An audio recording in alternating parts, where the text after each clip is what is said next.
Hello, everyone. Welcome to another episode of the Lion Den Sports podcast. Very pleased to have on Carla Jade today. Carla is an entrepreneur. She started Finesse Girls. She's also a model. We go deep into her upbringing, also her business, her family, social media, so many different topics. So I'm really looking forward to sharing this one with you guys. Please subscribe, like, and share on this video. Thank you.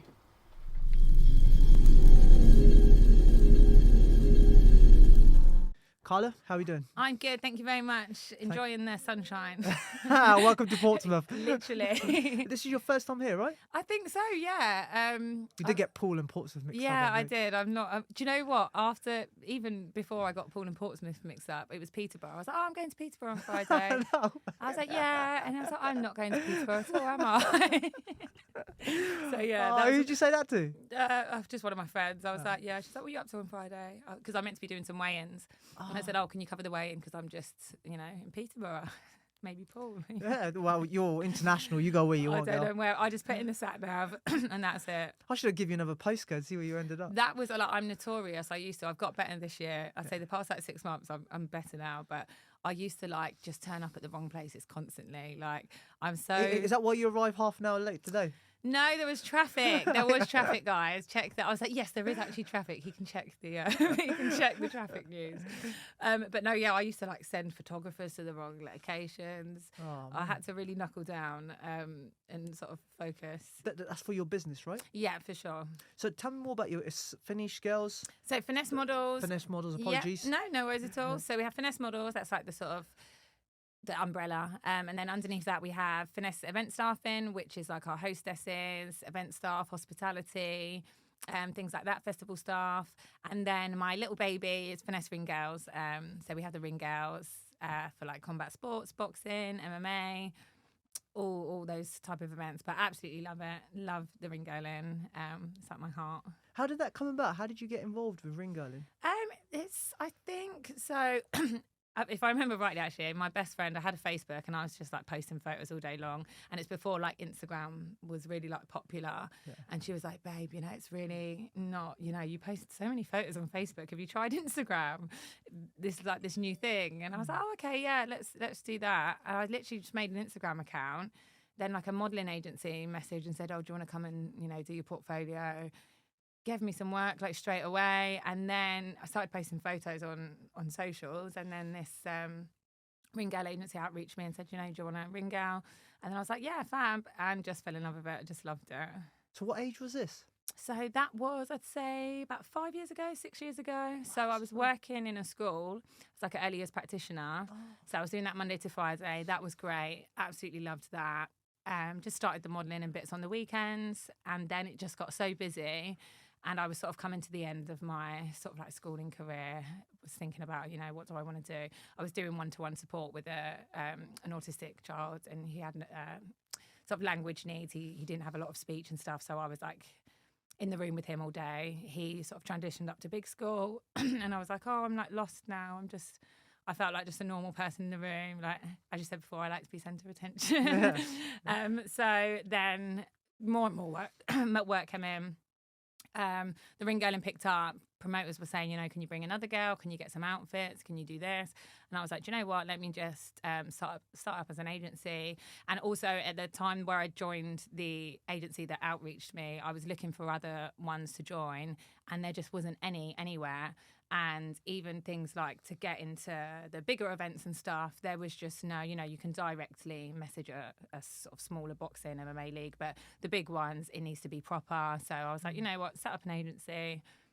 And it just touch words, just carried on going. We never done any sort of advertising or promo or stuff like that. It just sort of built itself. So yeah, it's been really good.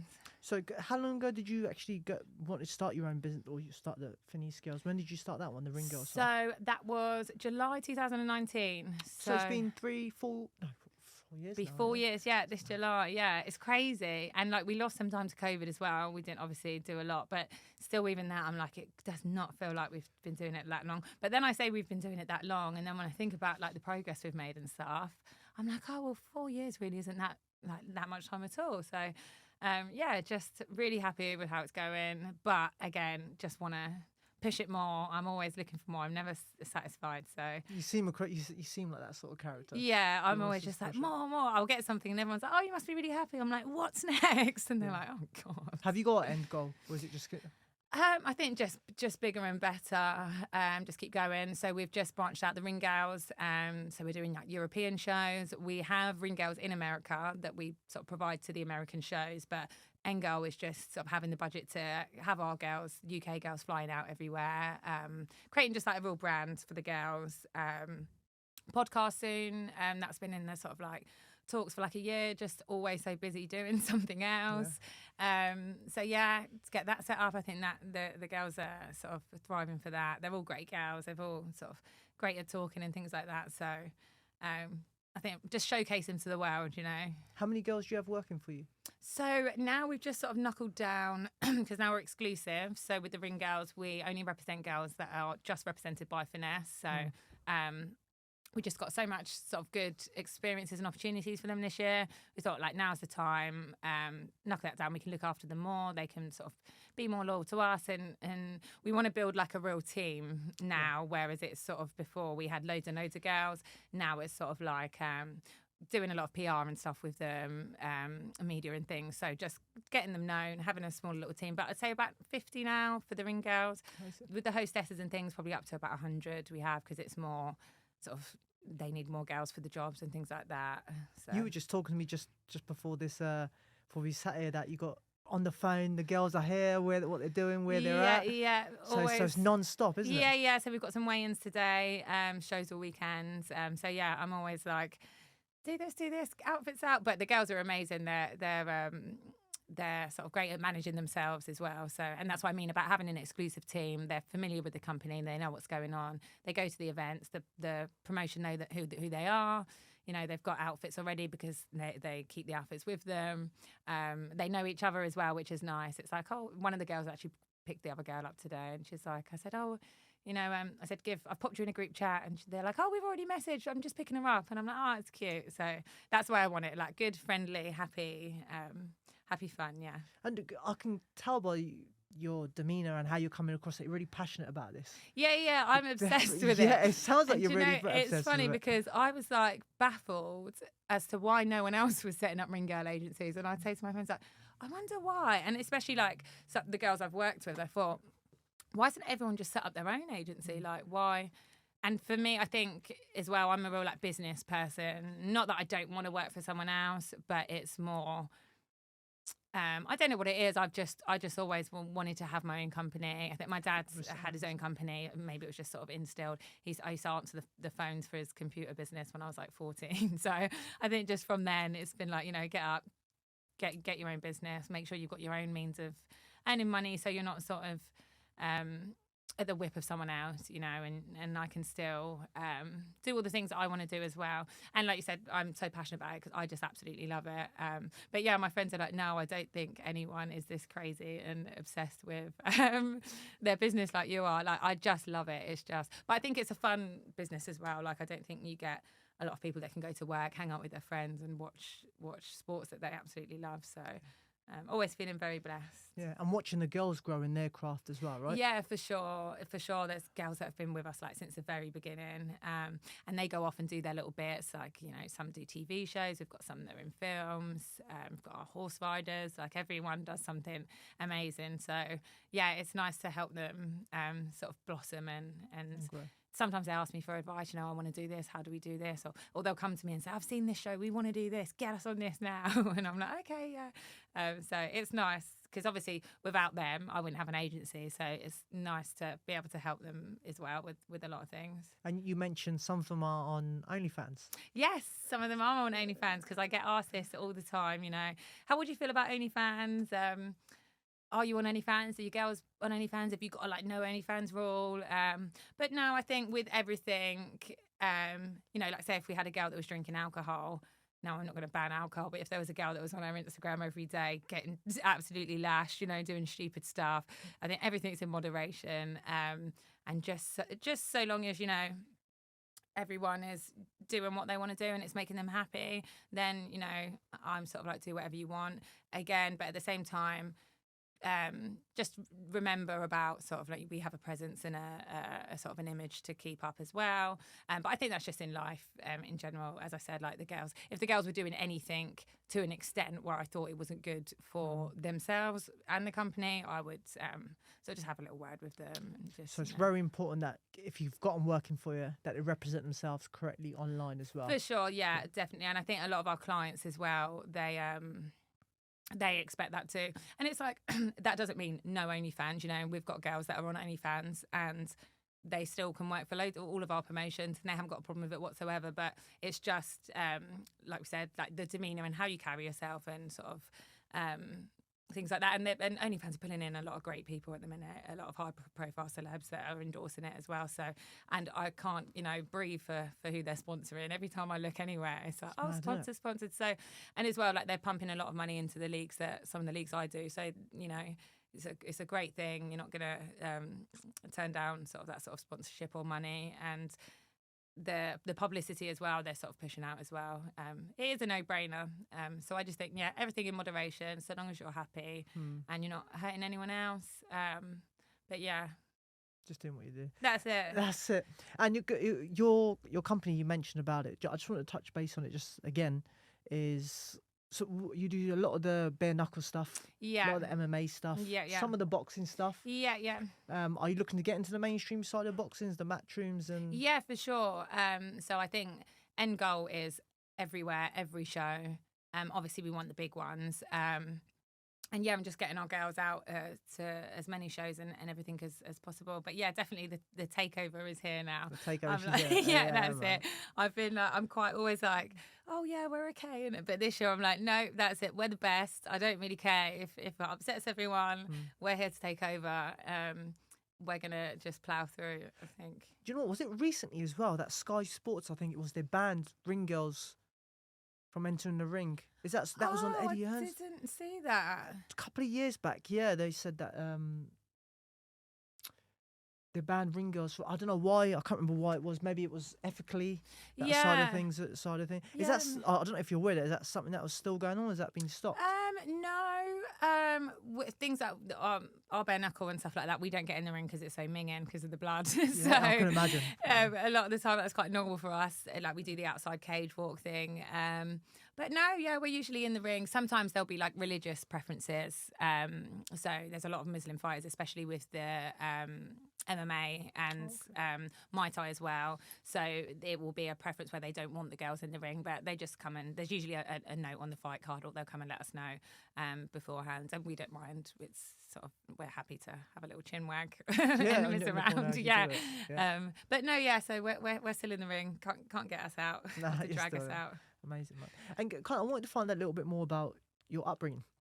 We spoke about a little bit about your dad. You mentioned about your dad's influence on your business.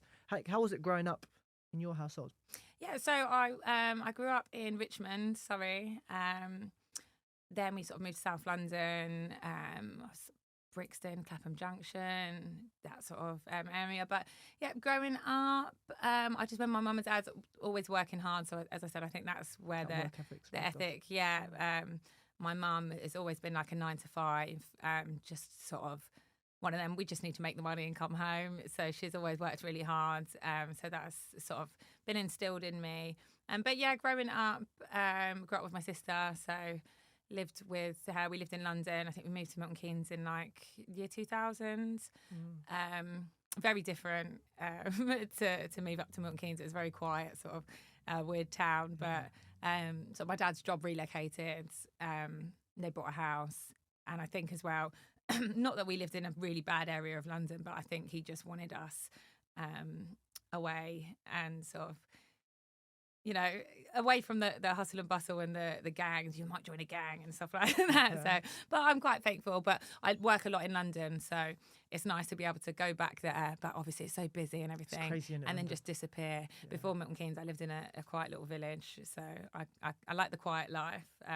But then I'm also always like, let's go. So I can part with London for a couple of days, and I'm like, get me back. Yeah, that's it. And it's like the parking, the stuff like that. You haven't seen Portsmouth parking yet? Oh my god! I've just got a habit of just leaving it places, which financially burdened me. I can imagine. You must have a lot of yellow tickets on your car as well.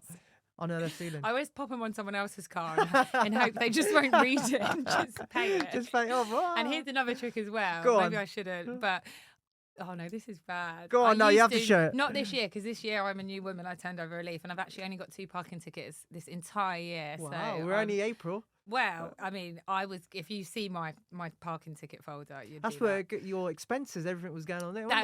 That's it. But no, I used to have a ticket in my car and then just put it on the thing. So they'd be like, "Oh, she's already got a ticket. We won't give her another one." Oh yeah, but they can't give it within 24 hours, can they? Yeah, but I had to make sure it was the right district, because they started doing different colours and stuff. I think just for me, trying to catch me out. Right, there you go. That's some little tricks there, Carla's dropping us. Thanks for that.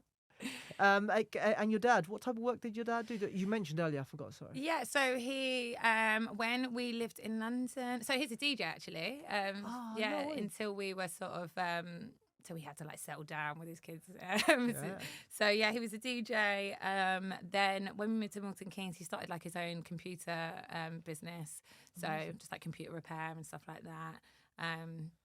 Yeah, built me my first laptop. So Wow. I remember having a computer and being quite computer literate from quite early on, going to IT lessons at school, and the teacher would be like, "And here's how you save a file," and I'm like, "I can do that." So yeah, and I remember thinking as well, it was quite weird that no one else knew how to restore a hard drive at 15. But taught me well. I'm always on my laptop now doing admin and stuff. So Now to use an Excel sheet quite well then. Yeah, no, well, I do hate Excel. Yeah. Yeah, I'm like I said, with numbers get confused and things, all the boxes, different things. I'm quite easily palm that off to somebody else. Oh, amazing. And then you got obviously Milton. I took the business to Milton Keynes. Yeah. And you grew that there, I take it. Yeah. So then I can't remember what age I was. So 2000. I think I would have been about 13, 14 maybe. But yeah, just normal sort of upbringing, nothing really exciting. My dad's from the Caribbean, so his mum's Jamaican, dad's from Barbados, and then my mum's side is Irish, so quite a different, quite a different mix. My dad's Christian, and then my mum's Catholic. She was she went to a nunnery, St Mary Magdalene's, as a school, so very conflicting. How was that growing up, with those two different backgrounds? I think it was good because I think I watched something on someone talking about sort of nurture and how you need the soft mum that gives you the love, but you also need the, you fall over, get up, crack on, because, you don't want someone who's completely cold and doesn't have any emotions, but you don't want this little baby that just cries all the time. So at the time I always used to think, oh, this is why I'm so crazy and loud and whatnot. But I think it's sort of grounded me a bit as well. It's nice to be able to see two different sides of the pot. But yeah, quite a lot of just Christmases and nice. My dad's side of the family, we had our rice and peas and jerk chicken and everything, and then go to mum's side, traditional roast dinners and stuff like that. So it's nice always to have the two different sides of everything.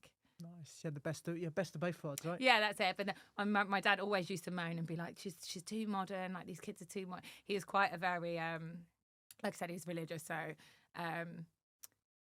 school was very important, this is very important, makeup wasn't very important, things like that to him. He was always we had to be in I think 7 o'clock I had to be in every night. It wasn't I remember wiping my makeup off every night on my sleeves when I came home from wherever I was. And then my mum was the other side. She'd be like, "Oh, Dad's at work today, wear as much makeup as you want." Really? Yeah. Or I'd get grounded for doing something, and then she'd be like, "Dad's out, go and do this," because he was quite tough. But so she'd always feel like she had to do the extreme opposite and just give me absolutely anything that I wanted. But I'm doing all right now, so I think I'm quite thankful for both of the lessons. Yeah, because I'm here, I'm quite resilient. So are you quite religious yourself? I would say I have a strong faith. So I'm a real sort of put into the universe what you're going to get back in. Just be nice and just. Religion's a funny one with me because there's so many sort of aspects of religion now, and it's sort of negative and being used for different things and stuff like that. So as its core, as just without any sort of different agendas attached to it, I think religion is an amazing thing. I think it's great. obviously then now, especially in the sort of the times and society we're living in, it gets used for different things. You divulge and sort of research things, you know. I don't want to be too controversial and go into stuff, but, you know, things that are happening and things that have happened, and you're like, why is that going on then? So, but yeah, I definitely have a strong belief of just do good, do nice things, because whatever you put out is definitely going to come back to you. And just treat everyone sort of nicely as how you would want to be treated as well. 100%. So. Like, obviously, religion's a big thing everywhere. Yeah. For me, it's very simple. Yeah. It's people complicate it.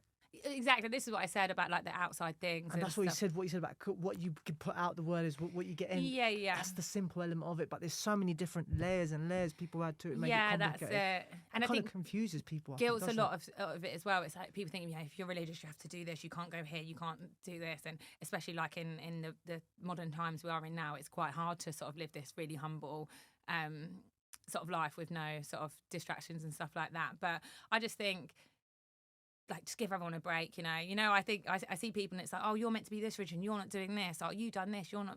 Just everyone chill, leave everyone alone. You know, I'm sure what they're doing in their heart and whatnot is for the best. And so long as people are doing good and their intentions are pure, I'm really just sort of like, leave everyone alone. You know. Talking about humble, I had a look at your social media today. Okay. that's humble. How does is that where you promote your business? Is everything that you do? So, you know, like, if you haven't looked at Carla's social media, check it out. I'll put it on the link just there for you. Thank you. Yeah, Instagram's a funny one because I get I know, like, when it sort of got really popular, everyone's like, oh, Instagram, oh, I'm sick of social. And I think people in general, some people are really against social media. And I've always been like, what are you talking about? Like, I love social media. Instagram's been amazing for us. Even like TikTok and YouTube and now things that we're growing. But no, Instagram was great. As I said, I started the company, built the website on my own. So for like 6 months, we didn't even have a website. So it was like, that was how we was getting things out there. And it's like, it's a free platform that collects everyone that you need in that little space for us to sort of showcase the girls and everything that we do. And I just think, how hard would that to be for me to gather all that audience and go and, you know, give everyone a picture and also, you know, come and visit this or come and watch this video and stuff like that. So I think social media and Instagram is a great thing. Obviously, like I said, with everything, just using it properly for the right things. I think the people who don't like social media are just the people who, I don't want to be mean, but like have no place on it, so they don't understand, which is perfectly fine because, like you said, I use it for business. I don't post my sort of like home life, stuff like that, just because in a really selfish, mean way. It doesn't earn me any money. There's no place for it. My sort of social media is, you know, I started it for the business, even for myself when I modelled and stuff. That's what it was there for. So no, yeah, I think Instagram's great. And even with the Ring Girls, the first thing, you know, on our application forms, it says, you know, social media. Can we have a look at your social media? And a lot of leagues now, especially new leagues, they want the girls to have good followings. They also want to check you out, see what they're up to. So yeah, I think social media, and especially, like I said, YouTube now, everyone's making money off YouTube. So, you know, I'm all for it. I noticed you got a YouTube page set up now yeah, as well. we set it up a little while ago, to be honest. I'm, as I said, always doing something or other. So I'll dive all my energy into one thing and then I'm like, oh my God, I've got to go and do this. I've got to go and do this. But no, yeah, we're just slowly growing that. Plans are to set up a podcast. We've got an office and things built up for that. Yeah, so that's looking pretty cool. Just timing it all nicely. So everything just sort of marries together. So, but I think this year is definitely like the year. Last year was the graft, you know, when sort of like I was like, good things are happening and everything, and I just felt like, oh, I've still got a bit more graft. And I was so busy, especially at the end of last year, like pulling my hair out on some of the days, like, and you know when it's like after the rain, the sunshine comes. So I was like, no, if I just keep cracking on, and then sort of like end of the last year, beginning of this year, we've got so many good things that are sort of in the pipeline. So I'm really excited about that. I think this year is really going to be.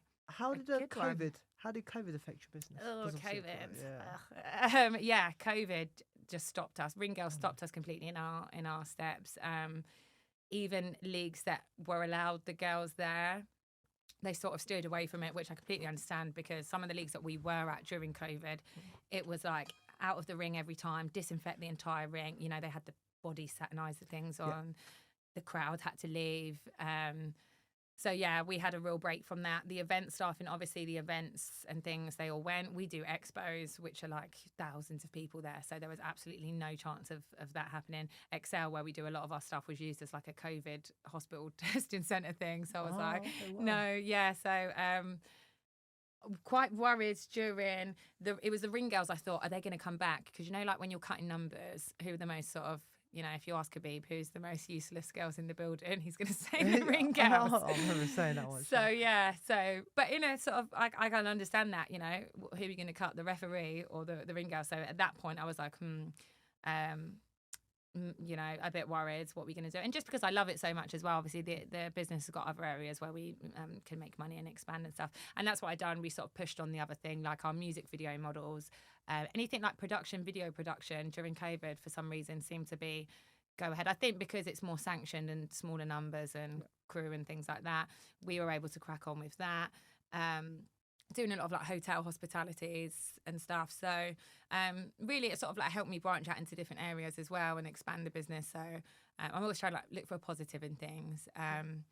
And then so my dad was poorly in COVID as well. So I had to sort of give him full-time care. So it was as well sort of obviously a bit sweet, but great that I could not even have to take the time off work. I had no work, so it wasn't sort of like a guilty thing. It wasn't, oh, I'm not earning money. How am I going to cut? Well, that was there as well, but I was allowed, I had time to spend with my dad without sort of feeling guilty and miserable. So, yeah, I think everything happens for a reason. Although, you know, COVID was a bit for us, it gave me time as well to sit and just get everything ready. So when everything came back, we were like, right, let's go. And then everything just came back like tenfold. We were so busy straight away. So as soon as that happened, I was like, right, brilliant. That's it now. And as well, I think now, nothing's going to sort of knock us, you know. I think we can get through anything now if we can get through sort of a year of sitting in our houses with no sports. Yeah, I was going mad. You come across someone who's, and it's great, is someone dedicated to their craft, so 24/7 into it. How does that affect on the knock-on things on other things in your life? Yeah, so I've just got no friends, no. Yeah. But no, yeah, it is a it does take a knock on other things, you know. I have to really well, I don't really have a social life, to be honest, but I'm so lucky that I get to do sort of what I love at work anyway. I'm with the girls, they're my friends, it's great. But yeah, it does take a knock on sort of social life and things like that. A lot of it is as well, before my friends sort of realised, because I started up, and a lot of people were like, oh, it's a ring girl agency, you know, what's that? You know, no one said that, but I'm sure people thought like, is it really? I had an ex actually who was like, get rid of that business, that's not going to do very well. What'd you say to him? It was really funny actually. So, and to be in his defence, I was out every weekend at the shows. I was up until like 2 a.m. At one point I was still working in the school as well, so I had like paperwork and doing EYFS and like the child's reports and things like that. So I literally was flat out like all the time. So we'd have like a weekend plan and I'd be like, I'm really sorry, but we just got this really good show. And it must have been really horrible because if a boy said to me, actually, I've got this really good thing I've got to do now, so I don't want to see you, I'd cry my eyes out and throw myself on the floor and say, I hate you, you're so horrible, you don't love me whatsoever. So I get it. But yeah, and it was like I was spending a lot of time into doing it. And I remember one day him just sort of getting the hump and being like, this whole thing, like, are you sure about this? And I was making the uniforms in my bedroom and I kept asking him, where should the crown go? Do you think I should put it here? Do you think we should put it here? Like, have a look at this picture. Look at this girl in this picture. And he just lost it and was like, I don't care. And I remember getting really upset and going, I was like, you know, when Conor McGregor, I always tell this story to people, you know, when Conor McGregor started out and he had no money, he had nothing, and his beautiful wife she'd done his meal preps, she you know, she had no money either, and she made it work and she supported him, and look at him now. He just went, you're not Conor McGregor. I was not.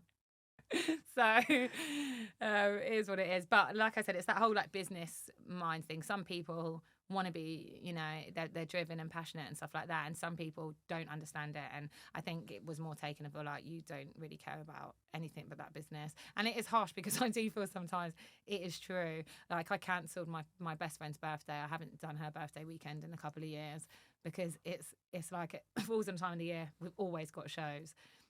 And for the first year, she was like, "There's no way you're missing my birthday. That's not." And I was like, "Babe, but you know, we've been trying to get the show for ages. We've just got it. You know, I can't not go."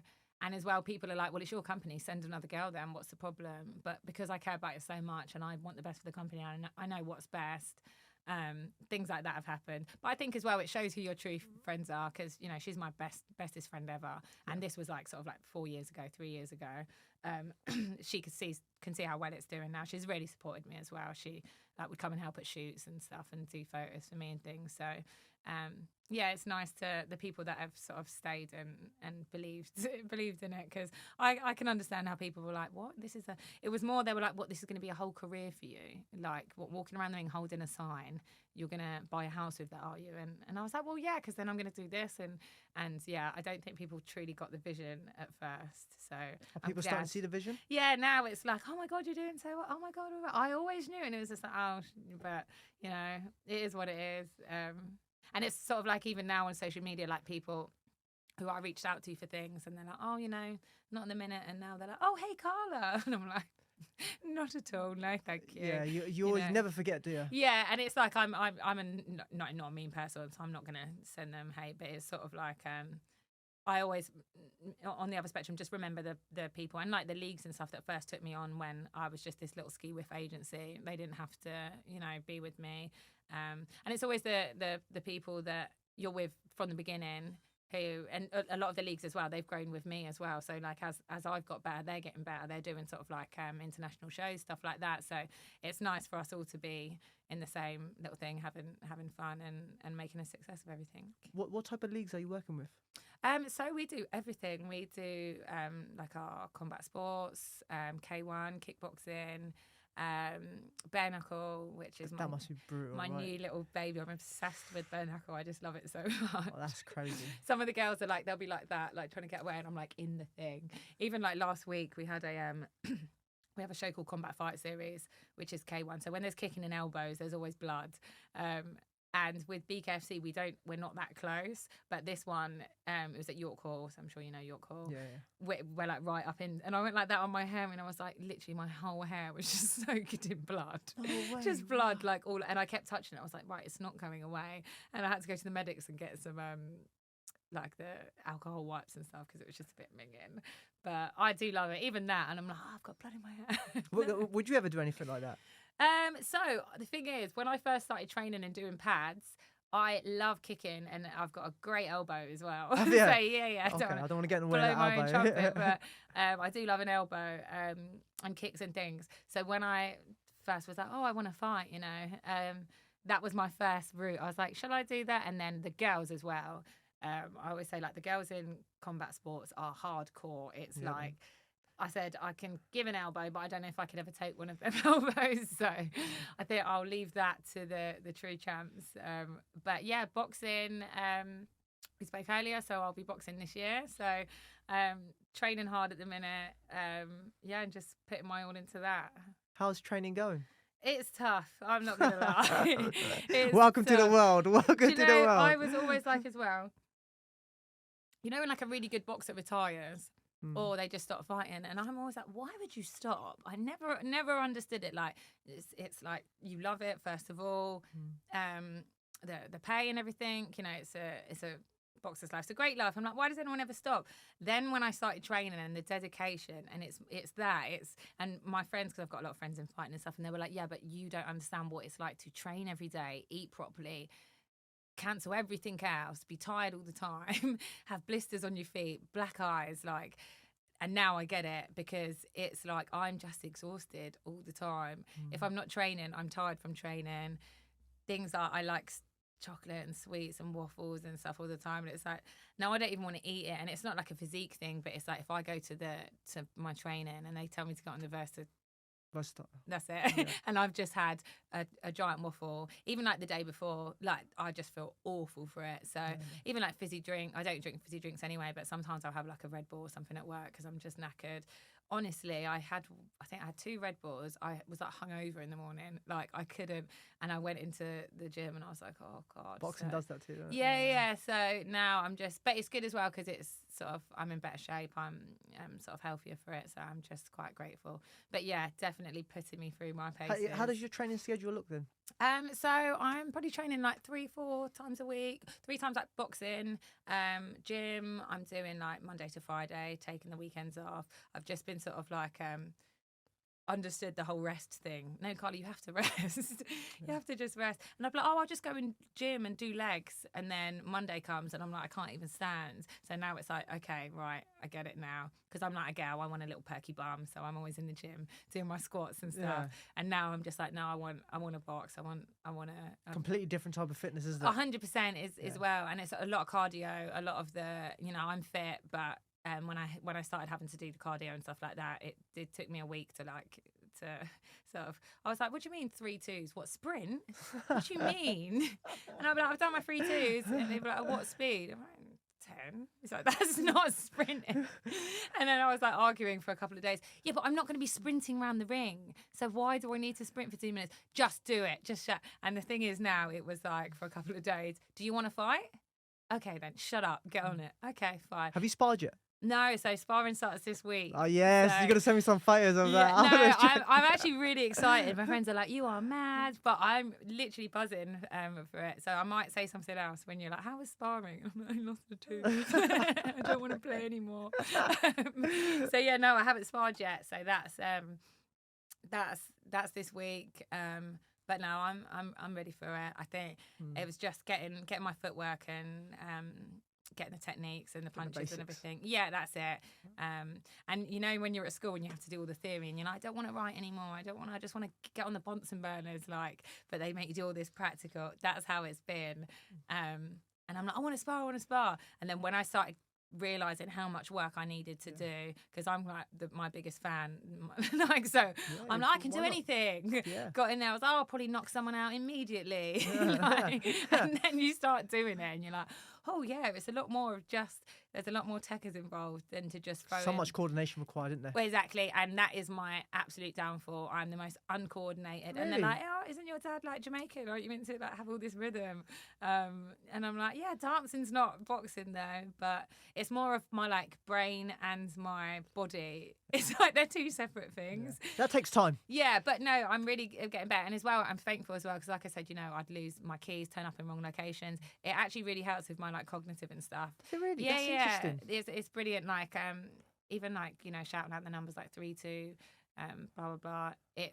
It's like training my brain better as well, so I can feel like I'm back on the ball, even when I'm doing admin and stuff, because I feel like my life's quite fun. I never have to do anything really strenuous unless it's sort of like I said, admin and things. So boxing is a bit strange. But I mean for the brain, you know what I mean? Yeah, I'm quite fun. Oh, everything's all happy and chill in my life, and then I don't. Yeah, this has got my sort of thinking brain on, and I have to really. And as well, the last thing I want to do is get knocked out. Don't want a black eye. Won't be having any fat lips. I need, You never know. Well, they can try.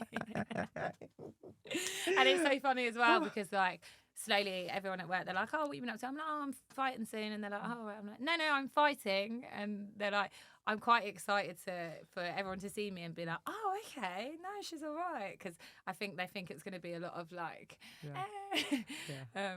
well, you've seen some of that. I'm not dissing anyone in the show. I'm not dissing, but I've seen some of it and I'm like,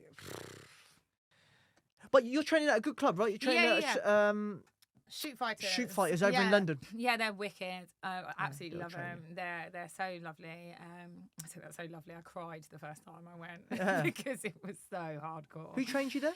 So I have Alexis. He's not about all the time. So I have a guy called Norbert. He's fighter. He fights on Bellator. A wicked guy. But yeah, they're just really looking after me.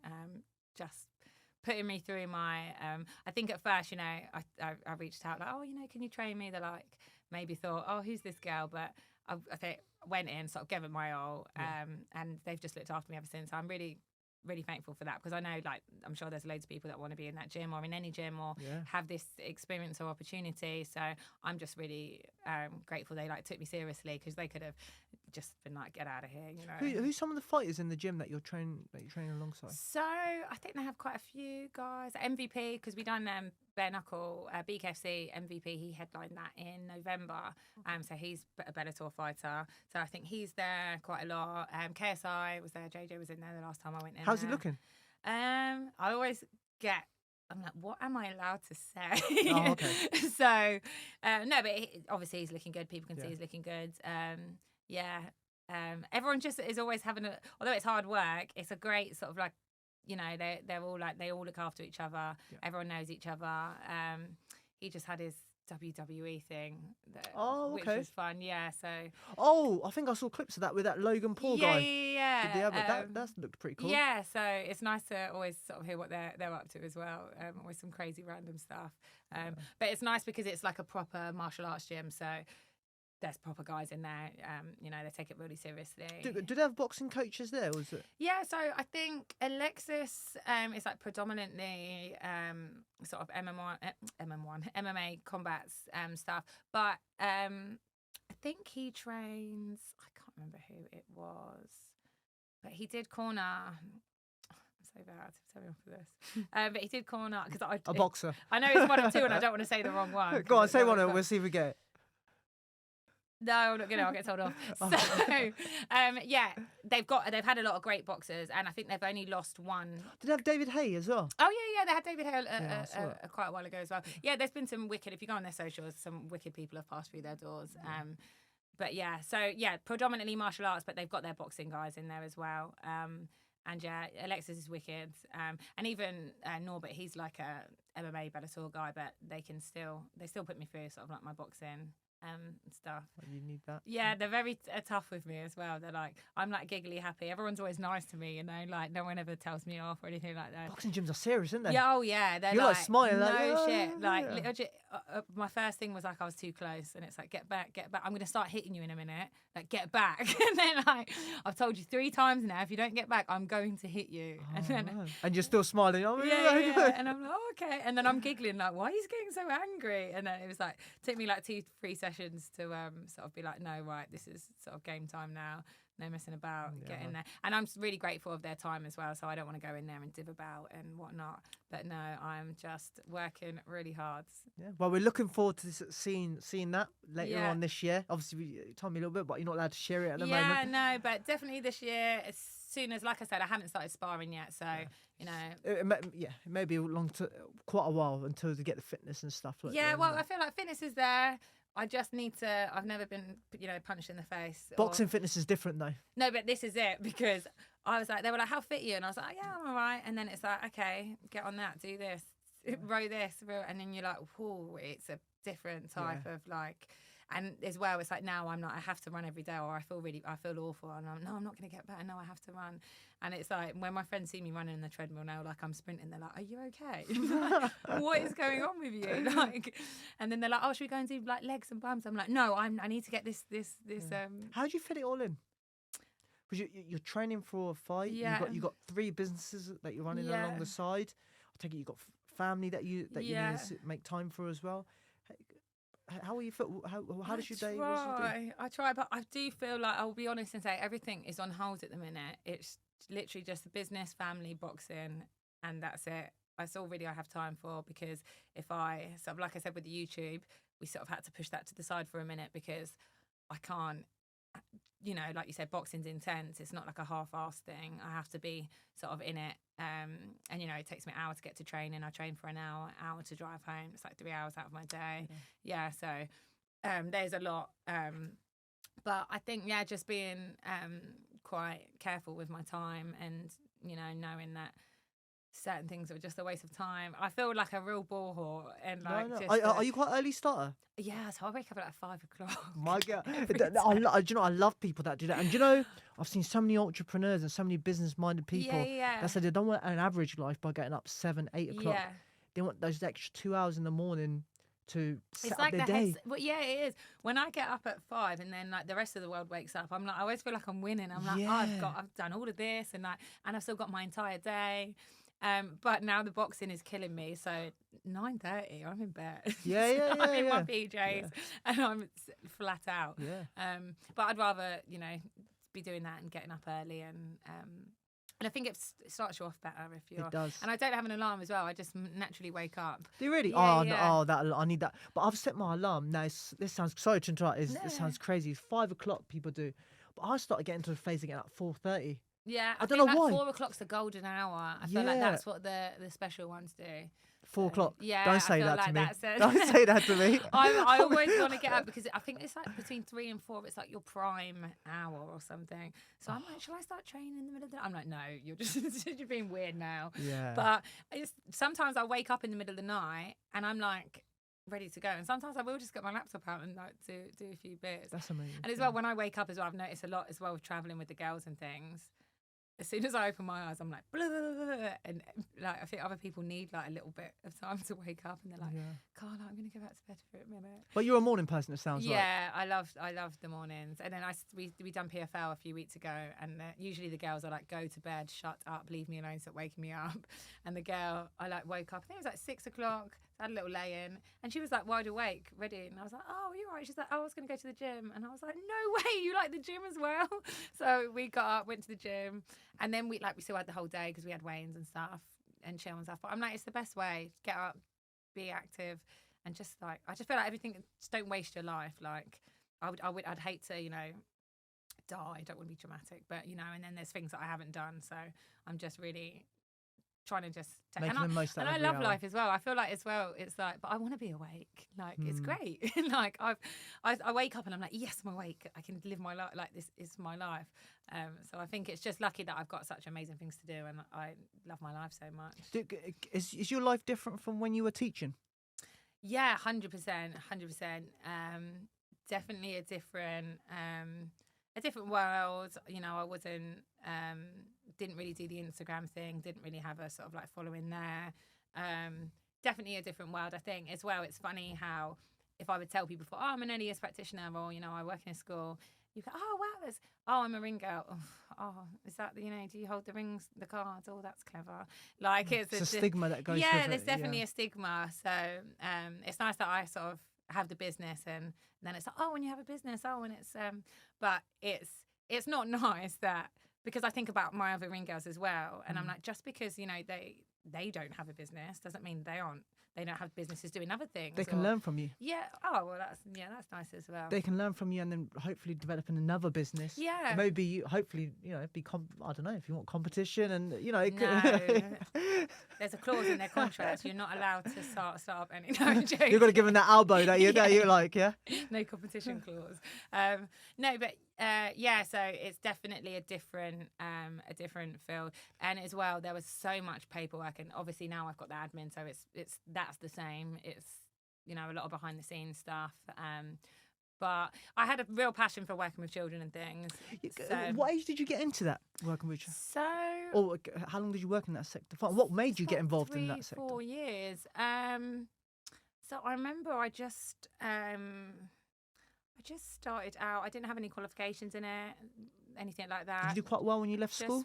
So I got my 9 GCSEs, sort of quite academic, but in school I was, I wasn't really like, I wanted to be the popular girl, or not wanted to be, I was in like the cool crew, So I remember sometimes I used to do my homework on the sly. I remember doing this French piece and the teacher had to go at me in the class, and I was like, and then I was like, afterwards, I was like, don't tell anyone. Because I do remember on the first day I came to Milton Keynes in my middle school, and I don't know why, and I was just and I still am, but a really like good girl. I think, like I said, my dad was very strict with me, and the teacher, I remember her saying, who wants to read? And I was like, me. And this girl was like, who I became friends with at break time, was that first date, she's like, don't do that. Like, if you want to be in our little thing, don't keep sticking your hand up. You look like a weirdo. Like, get a grip. And I was like, oh, okay. And then as well, I remember being called frigid for like 6 months. And bearing in mind, I think I was 14 or something. Yeah, and it's like, you haven't kissed a boy yet. And I remember them making me do a lap of the playground, holding this boy's hands to prove like I wasn't a lesbian or frigid. And like, yeah, you've got to walk around the playground and hold his hand. And I was like, okay then. So yeah. School times. Yeah, school. And I wasn't, I say, oh yeah, I was popular. similar, but to be honest, I wasn't like, I don't remember being very like pretty or like, you know, grooming, and so definitely different. I was a real tomboy in school as well. Well, when I was little, I think in school you sort of succumb to peer pressure and you want to be cool and pretty and fun like everyone else. But when I was little, I just was like a little boy. When I look back at photos, I'm always like army shorts and a t-shirt, like my hair's all... That's your dad's influence. yeah. But yeah. And did you go to college? Did you ever go to college, university? Yeah, so I went straight to college, and I'd done, my poor mother, I made them pay for a 2-year beauty therapy course, done 2 weeks, and I was like, this is not for me, I'm really sorry. They bought all my kit, I had all this amazing stuff, and I don't know why, and I don't want to be mean, but that is the same sort of school environment. A lot of female, I know it sounds weird because I run a ring girl agency, but females sometimes in one place isn't a very nice environment. And also I think I didn't know what I wanted to do at that point. And my mum and dad wanted me to do something, so I was like, oh, I'll just do that then. But then I just went to work, and I was real just like, oh, I just need to earn money, I just want to work. Worked at like burger vans to save up for my first car, then worked in like a clothes shop folding clothes, worked in a call centre. So I'd done all that before I went to the school. And then the lady that worked there was just lovely. She was so nice. You know, when someone really like sees your potential, you always get that one person who pops up like first and sort of like triggers it. And she really sort of, that's when the career thing started. And I was like, oh, okay, what am I going to do with the rest of my life? So I went to uni. I've done it like in the evening, and I got my degree in child psychology. Amazing. So then that helped me with the sort of children that I was working with, because as I said, he needed additional support.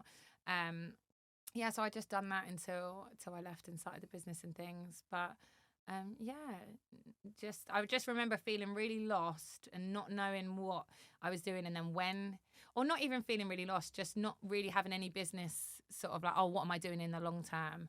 And I think a lot of surrounding you, like your peers and things, because then the whole so I started the ring girling, and then I got offered some hostess and hospitality jobs on the side, because it's sort of quite a similar field, and it's like if you want to do all the cool jobs, oh, you've got to do some hostessing and some stuff like that. So I started doing that, and just being around like quite like influential clients and, you know, like real business people. And I remember thinking, no, I want to be like that.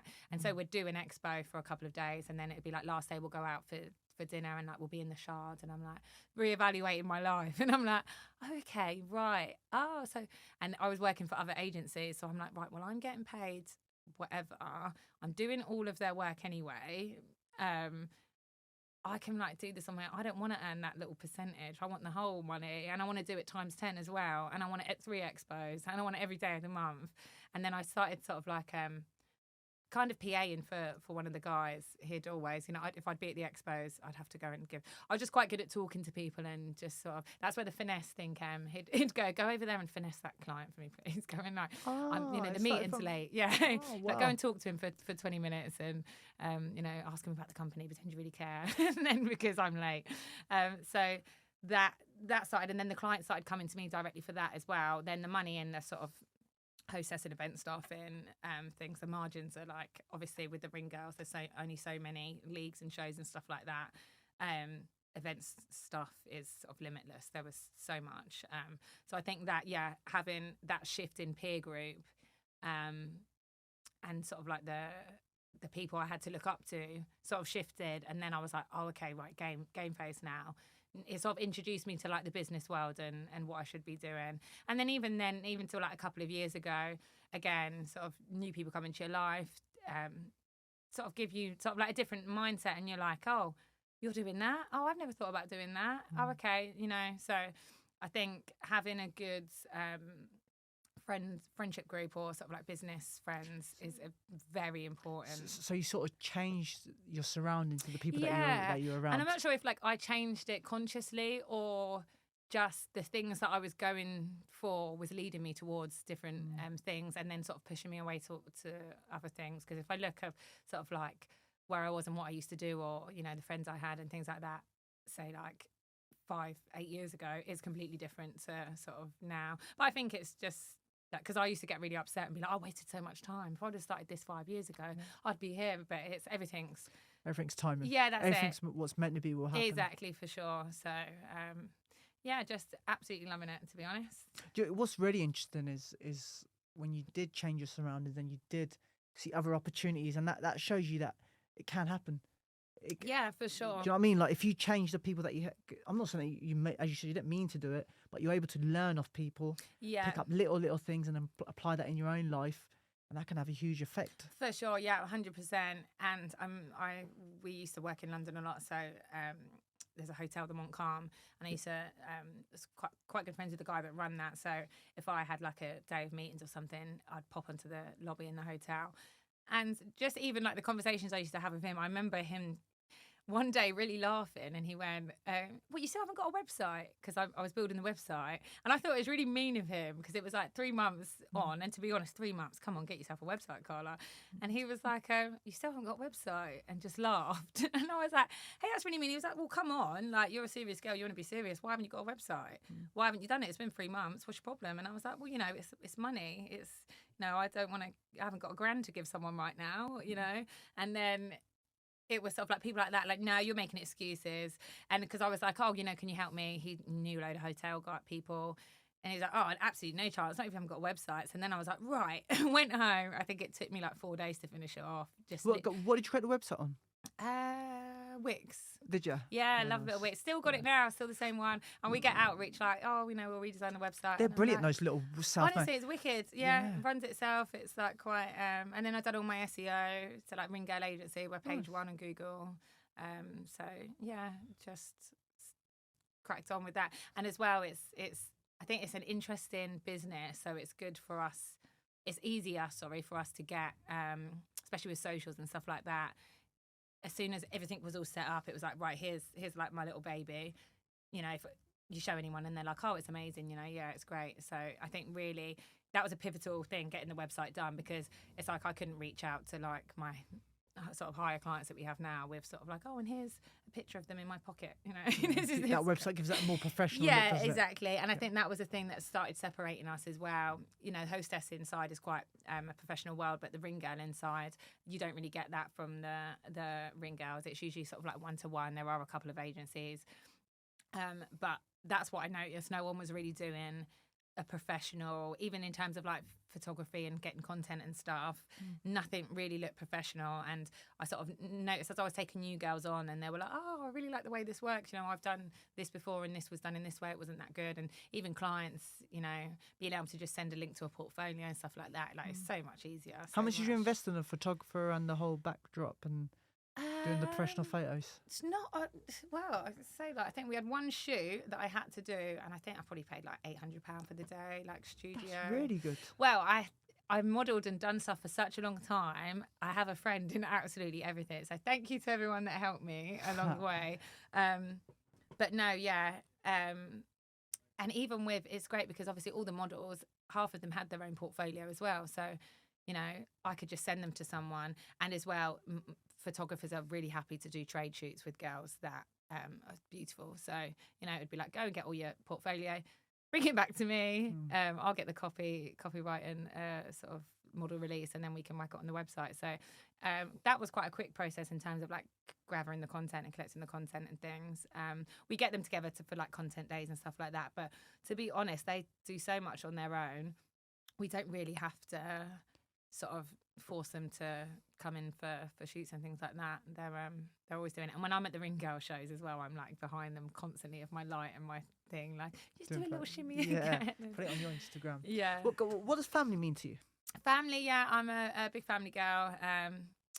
Love my family. Always sort of trying to look after them and help them. Everything I do is for my family. So yeah, just hopefully keep working really hard. 4 or 5 years, retire, put everyone in a big house. That's the goal.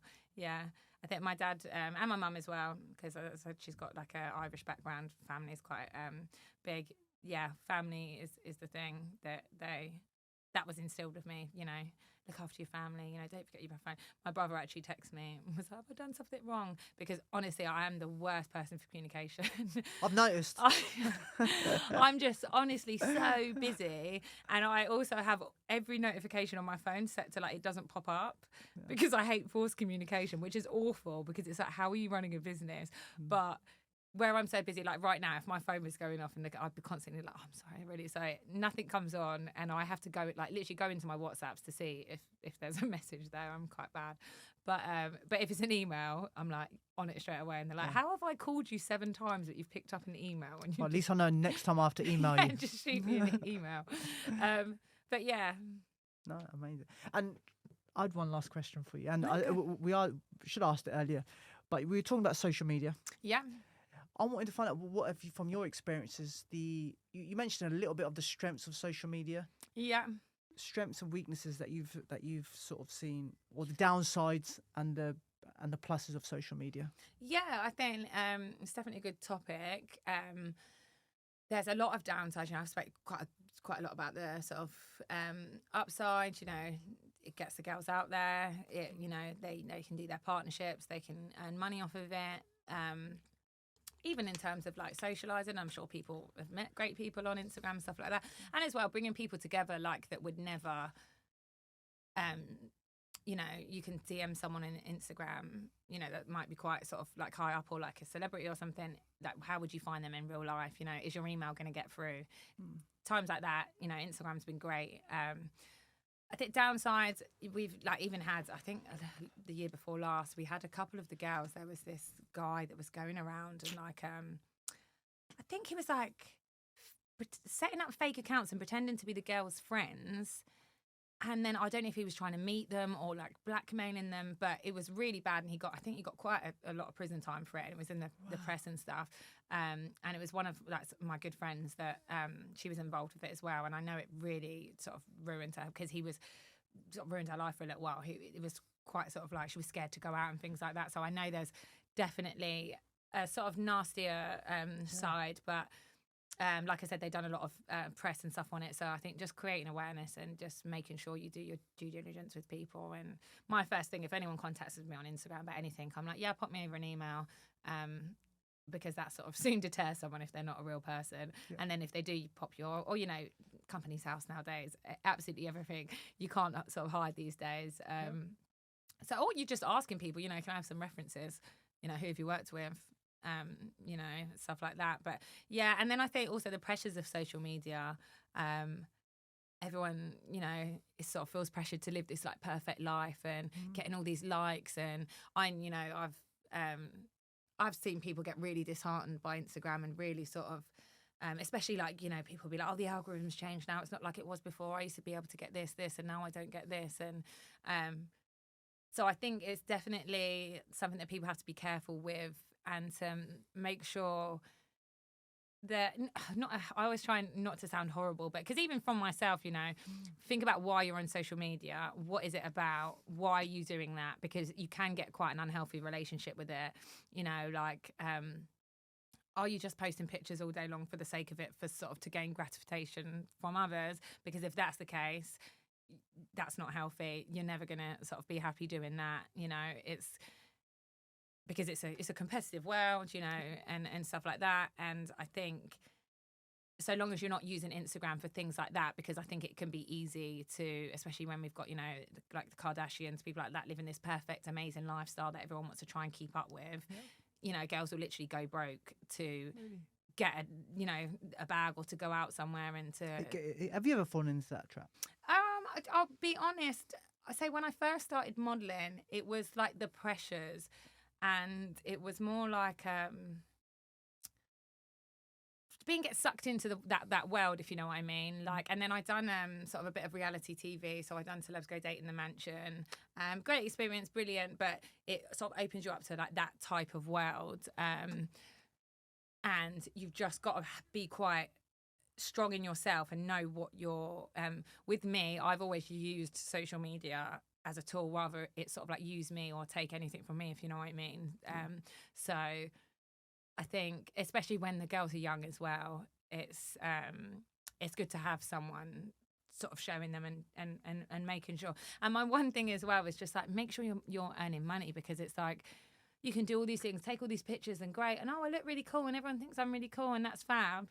And then you've got no money at the end of the day, or, you know, you've spent all week trying to impress people on the gram. You know, when are you at work, or, you know, when are you doing these other things that, you know, the more important things. So, and as well, an annoying one, like, and I love a photo, but like when you're on like nights out or you're doing something and everyone's like, oh, I've got to take a photo for my gram, I've got to do this. And it's just like, it's all very Insta orientated. And I know that sounds bad for me to say that, because, you know, I'm an influencer and stuff like that, but just be sort of balanced and don't let it take over your whole night. You know, we need to take our pictures, and sometimes, you know, we're wearing clothes, we've got to take pictures in them.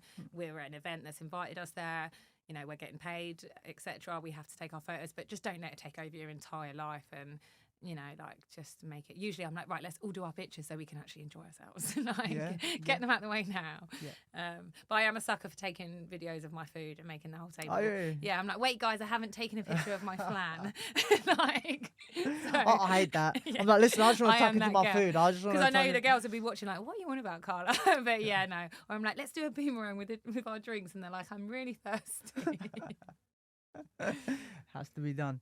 Carla, thank you very much for coming in. No, thank you for having me. Is there anything else that you want to leave the audience with? Anyone to say thank you to? No, yeah, just that, you know, get your tickets to the fight as soon as I announce it, because I'm very excited. It's that all I'm going on about. And I'll be back here as well as soon as I know and I'm allowed to please give you a date and stuff. I want to know. I've been trying for the last like 3 days to find out what's going on.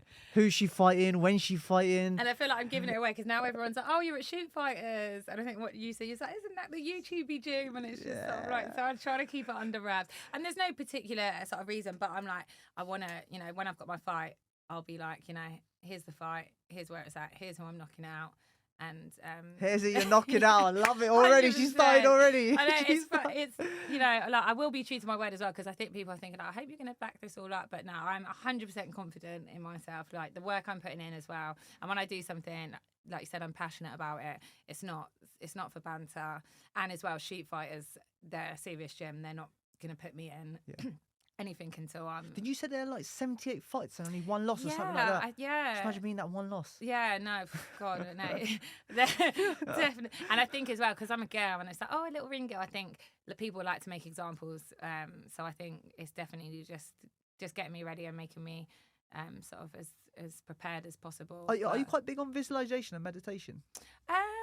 Just because it'd be interesting to see if that reflects into your meditation. boxing. I haven't got the patience to chill for it. Yeah. But visualization, definitely. I'm like quite a weird one, because I always wonder if things that I do, I always ask other people, like, do you do this or do you do this? And then I'm like, oh, it's just me then.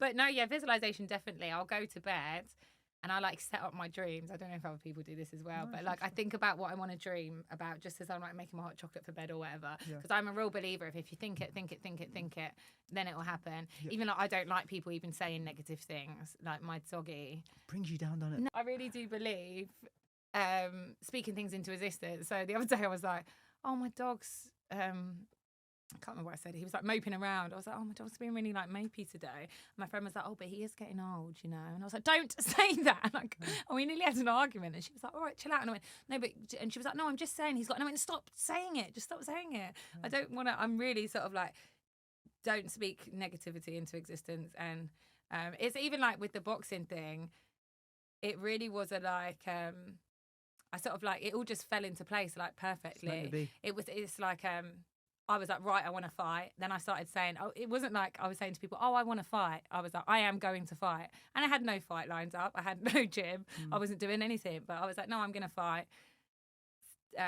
You know, they started doing a few things. And then someone outreached me because I was like, oh, I'll start training first. And then I'll shout the leagues and things and be like, oh, yeah, I want to fight. And then they were like, oh, you know, do you ever wanted to fight? And I was like, sometimes I'm like, whoa, that's weird. How did that happen? And then we've got, I'll tell you off air in a minute, but we've got another couple of things that happening this year, which is amazing for us. But again, it's like things I've spoken about with my friends have been like, oh, I'm going to do this. That this is year I'm going to do this. And then it's like people coming to me and being like, oh, have you ever thought about this? And I'm like, what the heck? Like, what's happening?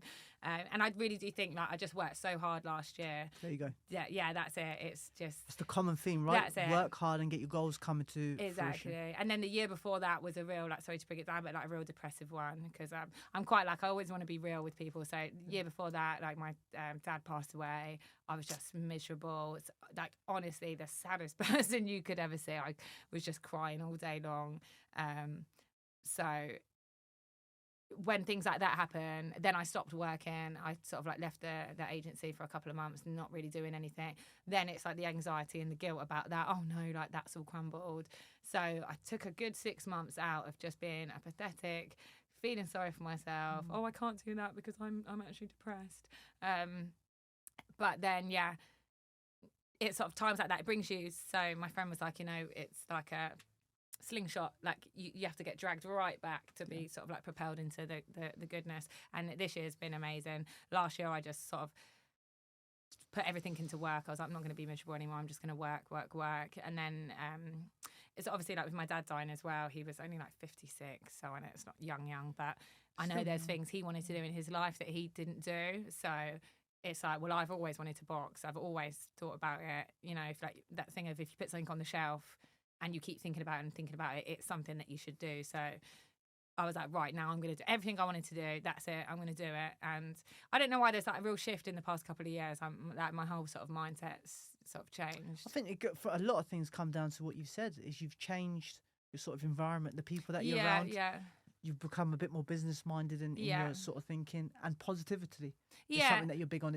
They're two things that can change someone's life massively. 100%. Because I was a real not like Debbie Downer, but I don't know what the word is. Real like feel sorry for me. You know, when something bad happens to you and you use it as your reason as to why, oh, I couldn't do this because this happened, or oh, I wasn't given this, or so and so's got this. And I started to realise, like, number one, you have no idea what everyone else has been going through. To be honest, like they could have been having the exact same stuff, and it's like, oh, well, if I would have got that handout like they did, and it's like, well, actually, you don't know how much hard they work for that, and you know, maybe they got given that bit of help because they've really helped someone else, or so I think it's like just focus on my own self. That's it. They always say you versus you. That's it, exactly. And it's like, what am I going to do? Sit and cry, keep crying and being miserable, because that's not actually going to do anything. And then as well, I'm a great thing of like, bad things happen.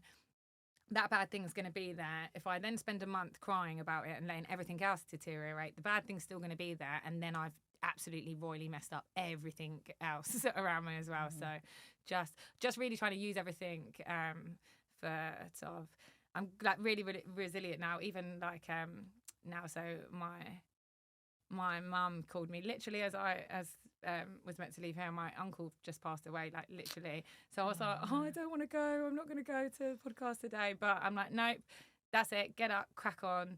I think just really pushing yourself through things, and like I said, he wasn't that old as well. So it's like, I'm not going to waste my life and my opportunities and my experiences now. So just really, and my mum was like, you know, don't sit around crying all day. She's like, I was going to wait till after the weekend because I know you're really busy, but obviously like we're very close. So she's like, you want to know now, but please don't like sack work off and stuff, you know, just crack on. So I think just using everything I've got in a minute, I'll take it to the gym on Monday and whack some pads. So yeah, no, feeling good, feeling positive, and really sort of just like anything can happen. And I just said, oh, well, no, it's not that bad. Crack on. And I'm always just like, maybe something good's happening. And then I watched a thing the other day. It's like I can't remember who it was, but they was explaining like when you get bad news or good news, or if something happens, sort of thinking about it. And so I think it was like this guy, he had a son and he fell off a horse, and then he's broke his back or something like that. And it's like, oh, no, that's really sad. And the guy's like, oh, it could be good news, could be bad news. So you'll think, oh, that's bad news. And then it's like the next day, the sort of authorities knock at the door, and they're like sending everyone to the war. So they're like, all the able-bodied people, they have to go and fight now. And then it's like, well, he can't because he's paralysed. So, oh, that was good news. Then something else happens, and it's always just thinking, was that good news? Was that bad news? You know, is it something? Everything happens for a reason, and just stop trying to figure out everything and just crack on. And hard work always works. Hard work always works. Carla, I felt like in the last 20 minutes, you've just given me so much. I'm just like, I don't Yeah, stop. no, it's amazing. We have to get you on again soon. Yeah, for sure, 100%. we'll definitely do this again soon. I want to find out who your opponent is when the fight's going on, and we'll find out so much more about you. I look forward to doing that. Thank you very much for coming down. Thank you for having me. My pleasure, my pleasure. And yeah, all the best with training camp. Yeah, no, I'll be showing you my sparring. Hey, week. just don't spar me. That's all I'll be that showing matters. you the teeth on the floor. Whoever dares face me. Yes, girl.